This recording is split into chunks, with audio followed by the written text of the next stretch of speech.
Hay varias definiciones de la fiebre puerperal. La más frecuente es aquella que la define como una temperatura mayor o igual a 38 grados en dos determinaciones separadas por 6 horas.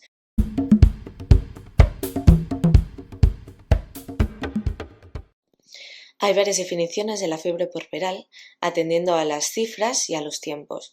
En España la más frecuente es aquella que la define como una temperatura mayor o igual a 38 grados en dos determinaciones separadas por 6 horas, sobre todo en las 24 horas tras el parto y hasta las 6 semanas del mismo.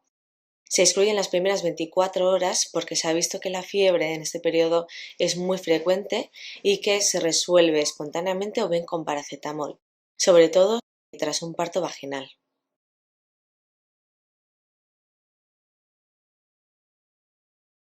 Este vídeo está dirigido a profesionales de la salud. Si no lo eres, puedes consultar el vídeo correspondiente con un contenido más adecuado y comprensible en el área mujer. Os dejamos un enlace en la descripción. Es un concepto relevante ya que afecta entre el 5 y 7% de las mujeres y tiene una alta mortalidad. De las que finalmente desarrollan una sepsis, la mortalidad se eleva hasta el 10% en países desarrollados y hasta el 33% en países en vías de desarrollo. Un buen estudio y diagnóstico de esta entidad comienza por tener una buena anamnesis y una buena exploración que nos orienten hacia el diagnóstico y a la hora de pedir pruebas complementarias. La anamnesis nos centraríamos en los antecedentes personales de la paciente y sus factores de riesgo, como puede ser la obesidad, una diabetes mellitus, una enfermedad autoinmune, y también de esos factores de riesgos del parto en sí mismo, que ha sido una cesárea, unas horas de las horas de bolsa rota, un parto prolongado. Luego, la exploración debería centrarse y realizarse por aparatos, centrándonos en el abdomen, en las extremidades, en los loquios, en las zonas de venopunción, en las mamas. Y luego las pruebas complementarias, tenemos multitud de ellas, pero algunas podrían ser una analítica para ver los parámetros inflamatorios, un urocultivo, unos hemocultivos, una ecografía abdominal por si sospecháramos abscesos pélvicos, una ecografía Doppler por si sospecháramos una trombosis de las extremidades o incluso un TAC y una resonancia para ver si tuviera la paciente una tromboflebitis pélvica. Ahora vamos a hablar de las entidades que pueden tener su diagnóstico diferencial de la fiebre puerperal y como en otros vídeos ya se ha comentado específicamente muchas de las mismas, pues ahora lo que haremos es hacer hincapié en las características que más diferencian dentro de la fiebre puerperal. De la primera entidad de la que vamos a hablar es de la endometritis puerperal, que tiene una etiología polimicrobiana y de mecanismo ascendente. Entonces se manifiesta como fiebre, dolor en hipogástreo, útero subinvolucionado, loquios malolientes, dolor a movilización uterina. Es de 10 a 30 veces más frecuente un parto cesárea que tras un parto vaginal y se ha visto recientemente que las pacientes con vaginosis bacteriana tienen un riesgo particularmente elevado de hasta 6 veces más incluso. La segunda entidad de la que vamos a hablar se trata de la infección de herida quirúrgica, tanto de la incisión de la cesárea como de la episiotomía o de desgarro vaginal que pueda tener. Entonces, si nos centramos en la incisión de la cesárea, vemos que afecta hasta el 5% de las pacientes y se manifiesta entre el cuarto y séptimo día como con fiebre, dolor, eritema, secreción y otros signos de infección de la herida quirúrgica. Entonces, tiene como factores de riesgos a algunos ya comunes entre el resto de entidades, como ya hemos hablado, sobre todo la obesidad, la diabetes mellitus, las enfermedades autoinmunes, pero sobre todo destacar que la infección de herida quirúrgica tiene sus factores más característicos, como puede ser la cesárea con indicación urgente o el tiempo quirúrgico prolongado.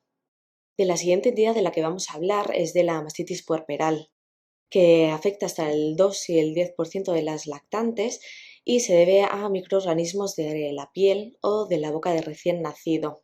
Se manifiesta como fiebre, dolor, eritema, calor o incluso una zona ya abscesificada y los factores predisponentes son las grietas y la acumulación de leche.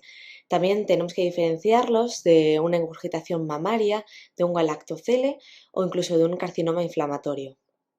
También vamos a hablar de las infecciones del tracto urinario, que como cursan con fiebre, ya hablaríamos de una pielonefritis.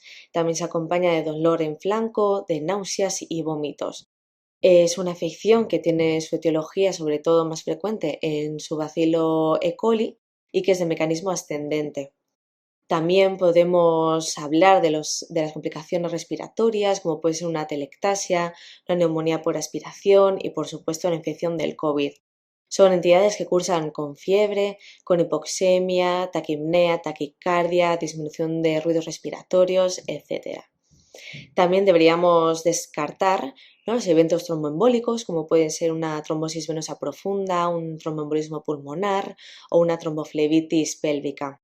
En estos casos deberíamos trabajar con un equipo multidisciplinar, ya que van a requerir altas dosis de heparina, cirugía e incluso su ingreso en la UCI.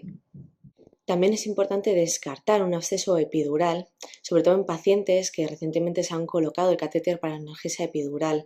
Si este es el caso, cursaría además de fiebre, dolor lumbar, síntomas o signos radiculares, y es muy importante llamar a anestesia y que valore a la paciente, porque puede llegar a desarrollar una infección neuraxial importante. También sería importante descartar la fiebre por drogas, que son pacientes que además de fiebre cursan con un eritema o una erupción cutánea. A su vez, también tendríamos que descartar, sería posible, una fiebre medicamentosa, que son pacientes que su frecuencia cardíaca no es paralela, no se eleva junto con la fiebre, es decir, no tendrían esa taquicardia que es característica de la fiebre. Y también sería interrumpir el fármaco y las pacientes mejoran instantáneamente.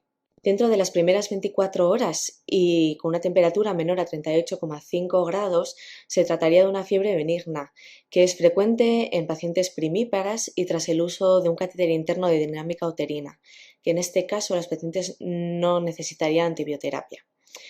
Vale, cuando no hemos llegado a ningún diagnóstico claro, se trataría de una fiebre sin foco, una fiebre de origen desconocido, que sí deberíamos tratarla de forma empírica con antibioterapia y antipiréticos, ¿vale? En estos casos lo más importante es valorar si la paciente necesita o se beneficiaría de una antibioterapia vía oral en casa o si bien necesitaría un ingreso.